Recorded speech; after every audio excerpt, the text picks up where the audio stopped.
There are moments in life when you hear a story so disturbing that it settles into your chest like a stone.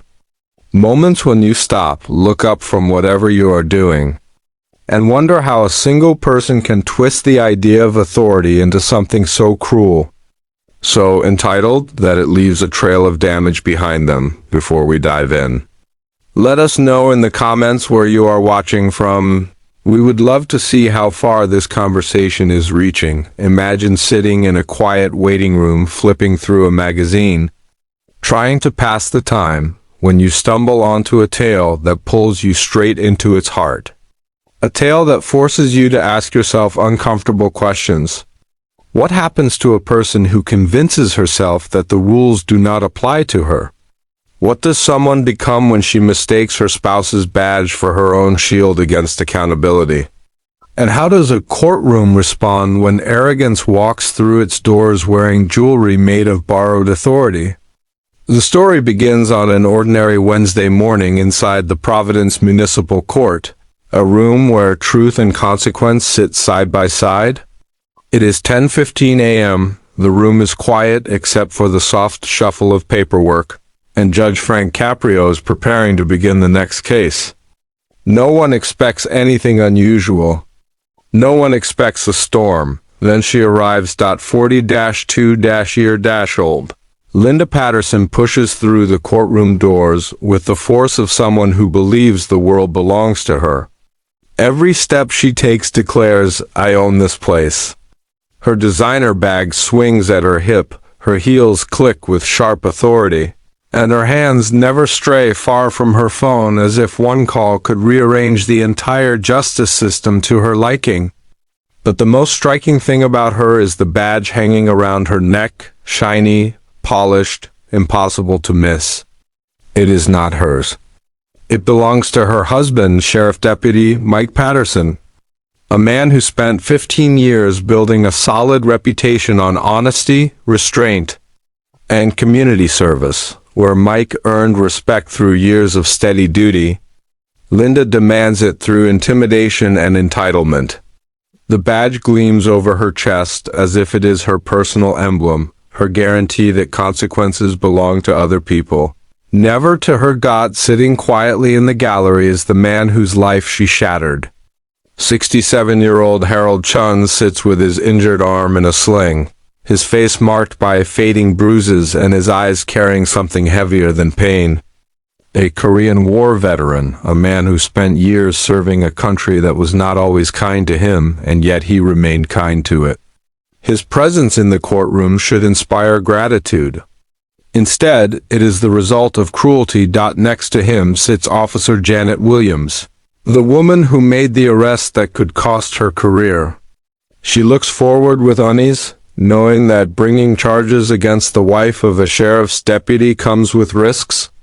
But she did it anyway, because some moments demand courage, even when courage comes with consequences. To understand why Linda is standing before a judge today, you must return to the moment when everything unraveled. It began last week at Morrison's Hardware, a small family-run store where Harold worked part-time to keep himself busy. Linda walked in with the same force she carries everywhere, demanding a law enforcement discount on hundreds of dollars worth of supplies. Harold explained calmly and politely that the store did not offer such discounts. Most people would have shrugged and moved on. Linda was not most people. She slammed her husband's badge onto the counter with the theatrical flair of someone unveiling a royal decree. She declared that her husband served this community and that she deserved gratitude in the form of a discount. When Harold tried to repeat the store policy, she shifted from irritation to cruelty, attacking his English and his heritage, raising her voice so loudly that nearby customers froze in shock. Harold, soft-spoken and respectful even in the face of insult, offered to call the store manager. That was when something inside Linda snapped. She grabbed his arm, squeezed with furious authority, and shouted that her husband arrested people like him. When he tried to pull away, she shoved him with enough force to send his body crashing into a display of paint cans. He hit the floor hard. Pain shot through his arm. His head spun. But Linda did not stop to check if he was injured. Instead, she stood over him like a tyrant towering over the fallen, declaring that this was punishment for disrespecting law enforcement families. Customers rushed toward Harold, but she blocked them, insisting that nobody contact emergency services, because she alone would decide whether he needed help. By the time Officer Williams arrived, Harold was injured, frightened, and surrounded by strangers trying their best to comfort him. Linda, however, wasted no time flipping the script. She announced that Harold had assaulted her and demanded his immediate arrest. When Williams attempted to gather statements, Linda became increasingly aggressive, claiming that she did not need witnesses because her word should outweigh everyone else's. Then she dialed her husband, placed him on speaker, and lied through her teeth about what occurred, fabricating a story in which she was the victim of an old Asian man and a supposedly biased female officer. It took immense restraint for Officer Williams to proceed with the arrest. She did what her badge required her to do, enforce the law without fear or favor, even when the suspect believed herself untouchable, and that is how Linda Patterson arrived in Judge Caprio's courtroom. The bailiff reads the charges: assault and battery, intimidation, false reporting, impersonating a police officer. Linda approaches the defendant's table with her chin lifted defiantly, her husband's badge lifted even higher. "Good morning, Mrs. Patterson," Judge Caprio greets her. Ever composed, she wastes no time revealing her mindset. She informs him that her husband's 15 years of service should play a role in how this case is handled. She gestures dramatically toward the badge around her neck as if the courtroom lights exist solely to illuminate it. She explains that her husband is too busy protecting the community to attend, but she wanted the court to honor his service. Judge Caprio listens politely, but something in his eyes changes. It is the look of a man who has seen many forms of entitlement but is still taken aback by the boldness of this display. He reads the charges aloud and asks for her plea. Linda declares she is not guilty and describes herself as a victim of stress and misunderstanding. She explains that being the wife of a deputy is a burden ordinary people could never comprehend. She claims her actions were innocent, justified, even necessary. Judge Caprio asks her to recount the events at the hardware store. What he receives is a story so distorted that even the room seems to grow heavier. She says Harold became aggressive, that he yelled at her in a foreign language, that she defended herself against an unpredictable elderly man. The judge is patient, but his silence speaks volumes. He turns to Harold. The veteran rises slowly, his voice gentle despite the ordeal. He recalls the insults, the shove, the fall, the humiliation.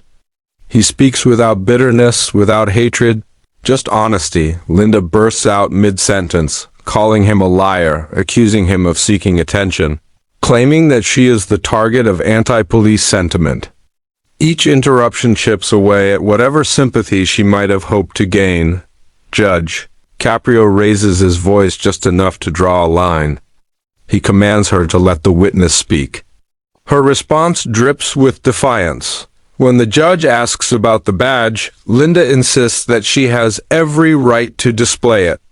She tells him that it represents her family. She claims that law enforcement families deserve privileges, exemptions, understanding, advantages that regular people could never comprehend. Then she makes the mistake that seals her fate. She openly admits that she believes her marriage entitles her to special treatment under the law. The courtroom murmurs. Even her own attorney stares at the table, unable to hide the disbelief. Judge Caprio leans forward with the kind of gravity that makes the air feel thick. "What consideration do you believe you deserve?" he asks. Her answer is a confession disguised as entitlement. Discounts, exemptions, reduced scrutiny, automatic credibility. She believes these things are earned not through her own service, but through proximity to someone else's. When the judge asks if she believes she should be immune from arrest, she falters only for a moment before saying that law enforcement families should always receive the benefit of the doubt. That is when everything shifts. The judge begins his ruling with calm, but unmistakable force. He reminds her that she assaulted an elderly veteran, lied to officers, weaponized her husband's badge, and claimed authority that the law never gave her. He tells her that her actions reveal not stress or confusion, but deliberate abuse of power. Then he delivers the sentences. 18 months for the assault. 6 months for the false statements. 1 additional year for impersonating a police officer. With each word, Linda's confidence crumbles, but what breaks her completely is what comes next. The judge announces that he will recommend a full investigation into her husband's professional conduct, including whether